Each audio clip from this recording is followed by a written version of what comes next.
آفت، مصیبت، پریشانی، بلا، امتحان جو بھی کہی، پازیٹیو تھنکنگ کے حوالے سے کہ ایک تو یہ کہ آدمی اس موقع پہ صبر کرے.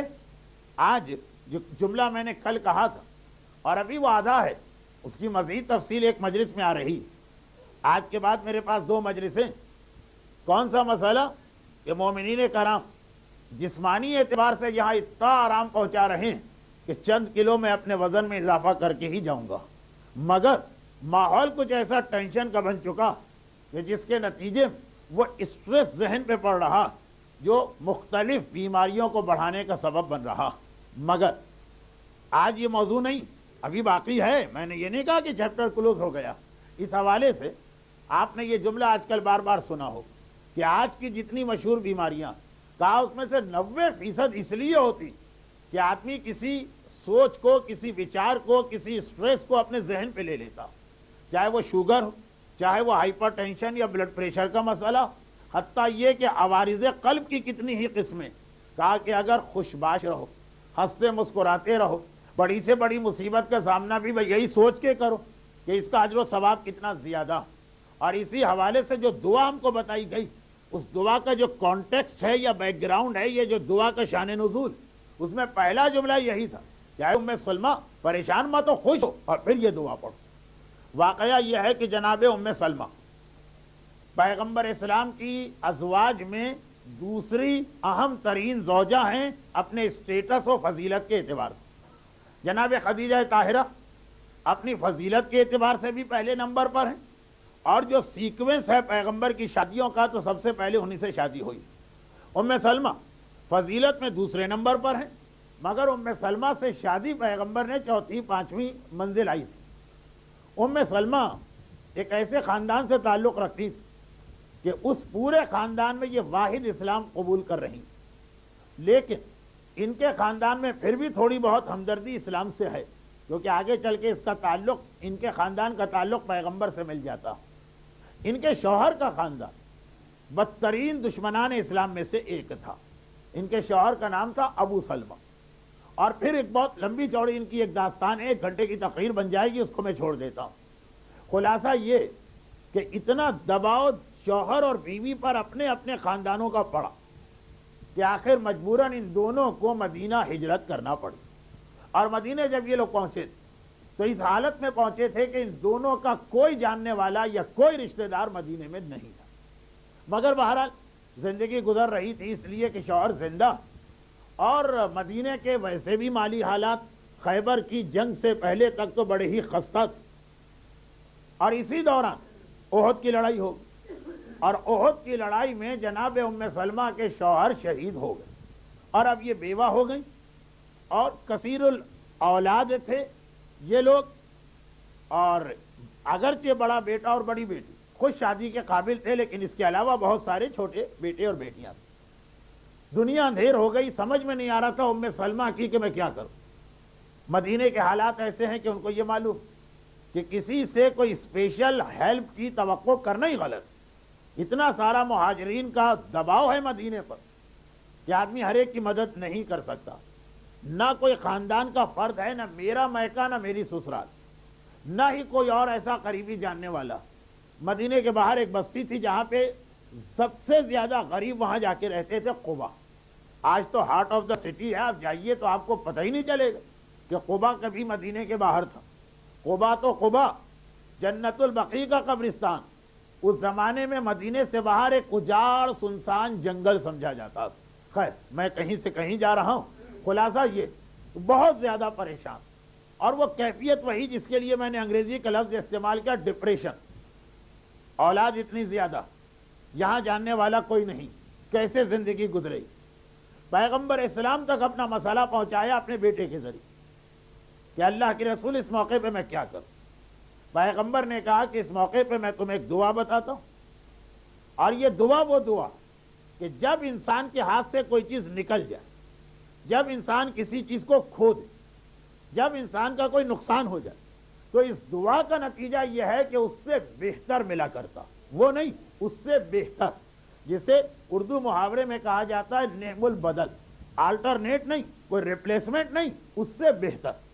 اور دعا یہ بتائی جو اگرچہ ہمارے یہاں بڑی بری سی دعا سمجھی جائے گی، اس لیے کہ موت اور موت کے حوالے سے کچھ ایسی بدشگونیاں ذہنوں میں ہیں، مگر دعا یہ کہ اے ام سلمہ کثرت کے ساتھ یہ دعا پڑھو کہ انا للہ و انا الیہ راجعون، اللہم اجعل فرجا و مخرجا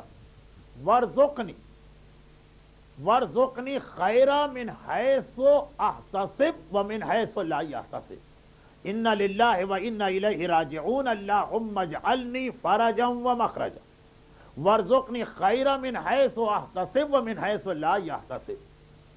ترجمہ یہ ہے کہ ہم سب اللہ کی طرف پلٹ کے جا رہے ہیں، اے اللہ میرے لیے راحت اور آرام کے اسباب مہیا فرما، و مخرجہ اور اس پریشانی سے نکلنے کا کوئی ایگزٹ اور راستہ بنا، اور اے خدا مجھے رزق عطا فرما خیر کا، وہاں سے بھی کہ جہاں کے بارے میں میرا گمان ہے کہ وہاں سے مل سکتا، اور وہاں سے بھی کہ جہاں کے بارے میں میرا گمان تک نہیں ہے کہ وہاں سے بھی مل سکتا۔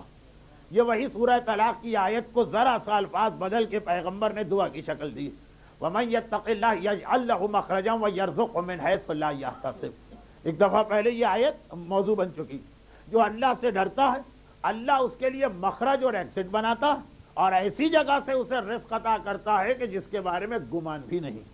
یاد رکھیے کہ لفظ رزق اسلام میں خود ایک بہت وسیع مفہوم رکھتا، اور پوری ایک تقریر چاہتا ہے۔ اگر مجھ جیسا کوئی ادنا طالب علم اور کوئی عالم بے بدل ہو، علامہ جوادی جیسا، تو پورا عشرہ، تو رزق خالی روپے پیسے کا نام نہیں، اس میں ساری چیزیں آ جاتی ہیں۔ پیغمبر نے دعا یہ سکھائی، وارزقنی خیرا من حیث احتسب و من حیث لا احتسب، رزق۔ اسی لیے بعض دعاؤں میں بھی ہے کہ اللہم ارزقنی شفاعت الحسین، شفاعت کو بھی ایک رزق قرار دیا گیا، تو رزق کا دائرہ بہت وسیع۔ ام سلمہ کہتی ہے میرے بیٹے نے آ کر کہا کہ مادر گرامی پیغمبر نے کہا ہے کہ یہ دعا پڑھی۔ اچھا دیکھیے، اگر یہ کہا ہوتا کہ دعا پڑھو تمہاری پریشانیاں دور ہو جائیں گی تو کوئی بات نہیں، کہا دعا پڑھو، جو تمہارے ہاتھ سے نکل گیا ہے اللہ اس دعا کے نتیجے میں اس سے بہتر دے گا۔ اچھا خیر، ہمارے معاشرے میں تو یہ پیغام ہی کسی کو دینا، کسی بیوہ عورت کو اپنا سر پھڑوانے کے مترادف ہے کہ ایک بیوہ عورت ہے، بچے بھی ہیں، اور اس سے کہنا کہ کوئی اچھا دوسرا شوہر ملنے والا، عرب کے معاشرے میں یہ چیز کبھی نہیں۔ مگر ام سلمہ کہتی ہیں کہ مخبر صادق کی حدیث میرے پاس آئی، پیغمبر نے میرے مسئلے میں پرسنل انٹرسٹ سے ایک دعا مجھے بتائی، اور میں نے دعا شروع کر دی، مگر دل میں ایک لمحے کے لیے یہ خیال آیا کہ اتنا بہترین شوہر پروردگار نے مجھے دیا تھا ابو سلمہ، اب اس سے بہتر شوہر ملنے کی کوئی گنجائش ہی نہیں۔ اور جہاں دیکھتی ہوں مدینے کے اندر کہ اگر فرض کیجئے کہ کہیں شادی بھی ہو تو کہاں ابو سلمہ جیسا کوئی شوہر مجھے نظر نہیں آ رہا، لیکن پیغمبر کا فرمان تھا تو یقین کے عالم میں یہ دعا پڑھتی رہی۔ یقین اپنی جگہ ہوتا ہے، وسوسہ اپنی جگہ ہوتا ہے۔ بعض چیزوں کو سمجھانا مشکل ہو رہا، کیونکہ ایک جانب اسلام کا یہ بھی حکم ہے کہ کوئی دعا مانگتے وقت شک میں مبتلا نہ ہونا۔ اب دیکھیے، اسی سے میں اپنے موضوع پہ آ رہا ہوں۔ ایک سوال آئے گا نا کہ تیاری ظہور اور امام زمانہ، وہ ٹاپک کہاں چلا گیا؟ کچھ لوگ سمجھ رہے ہوں گے کہ 4 دن پہلے جو مولانا نے کہا شاید آج وہ ہو گیا۔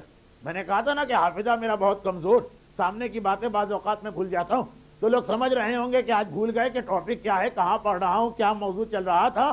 یہ ہو بھی سکتا، لیکن ابھی تک تو نہیں بھولا ہوں۔ آگے اس کے بعد آپ کے چہرے اور میرا مقدس خلاصہ یہ کہ اب ام سلمہ کہتی کہ ایک طرف یقین کامل ہے کہ پیغمبر کی بتائی ہوئی دعا بیکار نہیں ہو سکتی، وسوسہ بھی آ رہا۔ میں نے لفظ وسوسہ کہا اس لیے کہ شک کرنا دعا کے اثر کو کھو دیتا۔ ہر دعا کا اصول ہے کہ اگر تم نے دعا کے بیچ میں شک کر لیا تو صحیح دعا، فائدہ دیتی ہوئی دعا وہیں پہ اپنا فائدہ بند کر دے گی، وسوسہ آ سکتا۔ جیسا کہ مصائب کی ایک روایت بھی آتی کہ اسے بیان کرتے وقت سمجھانا مشکل ہوتا ہے کہ اس روایت کو کیسے صحیح طریقے سے پہنچایا جائے۔ شہزادی زینب کا یہ کہنا کہ بابا کے فرمان پہ یقین بھی تھا کہ رسیاں باندھ کے ان بازاروں اور درباروں میں لایا جائے گا، اور دوسری جانب 12 بھائیوں کی بہن اور عباس جیسا بھائی، سمجھ میں بھی نہیں آ رہا تھا کہ کیسے ہو سکتا۔ تو اب اس سمجھ میں آنے کا مقصد یہ نہیں کہ زینب جیسی صاحب معرفت خاتون اپنے علی جیسے بابا کے کلام پہ شک کرے۔ یہ الفاظ یہاں پہ جواب دے جاتے ہیں۔ ام سلمہ کی یہ کیفیت، لیکن کہتی کہ اس دعا کا نتیجہ 4 مہینے کے 11ویں دن میرے سامنے آیا۔ جیسے ہی 4 مہینے اور 10 دن پورے ہوئے، ہر ایک کو پتا ہے کہ یہ اسلام میں عدت، جیسے ہی 10ویں دن پورا ہوا 11ویں صبح لگی، اللہ کے رسول بے نفس نفیس مسجد النبوی سے پیدل فاصلہ طے کر کے قباء میں میرے گھر آتے اور آنے کے بعد براہ راست اپنی شادی کا پیام مجھے دیتے.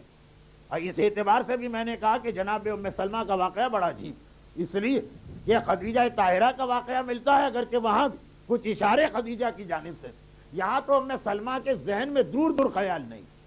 کچھ تو رشتے زبردستی پیغمبر کے سر پہ منڈ دیے گئے، اس کی تشریح چھوڑتی. تو خلاصہ یہ کہ فرماتی کہ پیغمبر میرے گھر آئے اور براہ راست دعا و سلام کے بعد کہا کہ اے ام سلمہ میں تمہاری حالت بھی دیکھ رہا ہوں اور جو تمہارا ایمانی درجہ ہے وہ بھی مجھے پتا ہے، میں تمہیں اپنی زوجیت میں لینا چاہتا ہوں. اور ام سلمہ گھبرا گئی. ایک طرف اتنی بڑی سعادت، دوسری جانب کہہ رہی ہیں کہ اے اللہ کے رسول میری اپنی اولاد جوان ہو گئی، وہ لوگ کیا کہیں گے اور دنیا والے کیا کہیں گے. اور پیغمبر نے اس وقت وہ جملہ کہا جو میرے اس اشرے کا عنوان بنتا کہ جاہلیت کے رسم و رواج کو اسلام نے ختم کر دیا. جس چیز کو اللہ نے حلال کر دیا ہے نہ اس میں شرمانے کی ضرورت ہے نہ حیا کی ضرورت ہے، چنانچہ باقی سب چیزوں کو چھوڑ کے یہ سوچ کہ کیا میرا رشتہ تمہیں قبول ہے کہ قبول نہیں. میرا ایک عنوان ہے ہمارے رسم و رواج اور اسلام کے بتائے ہوئے طریقے، یہیں سے بات شروع ہوتی. اور ام سلمہ کہتی کہ اس سے بڑی سعادت کسی عورت کو کیا ہو سکتی کہ پیغمبر خود اسے یہ آفر کریں کہ میری زوجیت میں آ جا. اور آج میری سمجھ میں آیا کہ دعائے انا للہ و انا الیہ راجعون، اللہم اجعلنی فرجا و مخرجا وارزقنی خیرا من حیث احتسب و من حیث لا یحتسب. میں سوچتی کہ ابو سلمہ سے بہتر شوہر دنیا میں کون ہوگا. اب نتیجہ دیکھا کہ اس دعا کے نتیجے میں کائنات کا سب سے بڑا شوہر یہ میرے مقدر میں آیا کہ میں اس کی زوجیت میں جاؤں. ایک ایسے درود بھیجے محمد والے